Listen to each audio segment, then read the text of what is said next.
حضرت عمر فاروق رضی اللہ عنہ کے دور میں ایک بدو آپ رضی اللہ عنہ سے ملنے مدینے کو چلا۔ جب مدینے کے پاس پہنچا تو آدھی رات کا وقت ہو چکا تھا، ساتھ میں حاملہ بیوی تھی، تو اس نے مدینے کی حدود کے پاس ہی خیمہ لگا لیا اور صبح ہونے کا انتظار کرنے لگا۔ بیوی کا وقت قریب تھا تو وہ درد سے کراہنے لگی۔ حضرت عمر فاروق رضی اللہ عنہ اپنے روز کی گشت پر تھے اور ساتھ میں ایک غلام تھا۔ جب آپ نے دیکھا کہ دور شہر کی حدود کے پاس آگ جل رہی ہے اور خیمہ لگا ہوا ہے تو آپ نے غلام کو بھیجا کہ پتہ کرو کون ہے۔ جب پوچھا تو اس نے ڈانٹ دیا کہ تمہیں کیوں بتاؤں؟ آپ گئے اور پوچھا تو بھی نہیں بتایا۔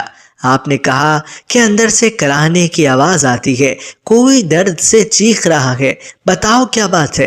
تو اس نے بتایا کہ میں امیر المومنین حضرت عمر فاروق سے ملنے مدینے آیا ہوں، میں غریب ہوں اور صبح مل کے چلا جاؤں گا، رات زیادہ ہے تو خیمہ لگا لیا اور صبح ہونے کا انتظار کر رہا ہوں۔ بیوی امید سے ہے اور وقت قریب آن پہنچا ہے، تو آج جلدی سے پلٹ کر جانے لگے کہ ٹھہرو میں آتا ہوں۔ آپ اپنے گھر گئے اور فوراً اپنی زوجہ سے مخاطب ہو کر کہنے لگے کہ اگر تمہیں بہت بڑا اجر مل رہا ہے تو لے لو گی؟ زوجہ کہنے لگی کیوں نہیں؟ تو آپ نے کہا چلو میرے دوست کی بیوی حاملہ ہے، وقت قریب ہے، چلو اور جو سامان پکڑنا ہے ساتھ پکڑ لو۔ آپ کی بیوی نے گھی اور دانے پکڑ لیے اور آپ کو لکڑیاں پکڑنے کا کہا۔ آپ نے لکڑیاں اپنے اوپر لاد لیں۔ سبحان اللہ!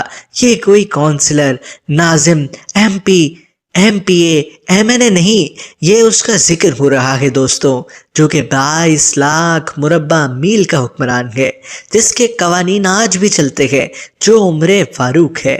جب وہ لوگ وہاں پہنچے تو فوراً کام میں لگ گئے۔ بدو ایسے حکم چلاتا جیسے آپ شہر کے کوئی چوکیدار یا غلام ہیں۔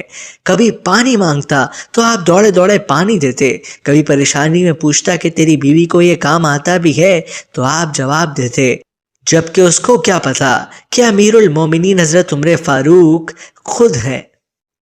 جب اندر بچے کی ولادت ہوئی تو آپ کی زوجہ نے آواز لگائی یا امیر المومنین بیٹا ہوا ہے، تو یا امیر المومنین کی صدا سن کر اس بدو کی تو جیسے پاؤں تلے زمین نکل گئی اور بے اختیار پوچھنے لگا کیا آپ ہی عمر فاروق یعنی امیر المومنین ہے؟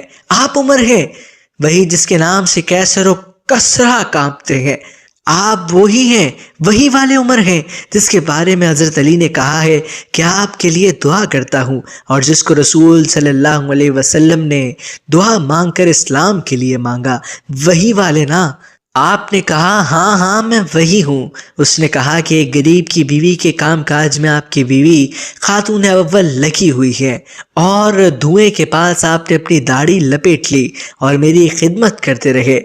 تو سیدنا عمر رو پڑے اور اس بدو کو گلے سے لگا لیا اور کہا تجھے پتہ نہیں تو کہاں آیا ہے؟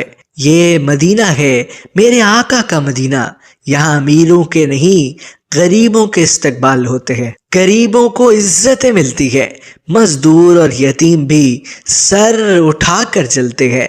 سبحان اللہ!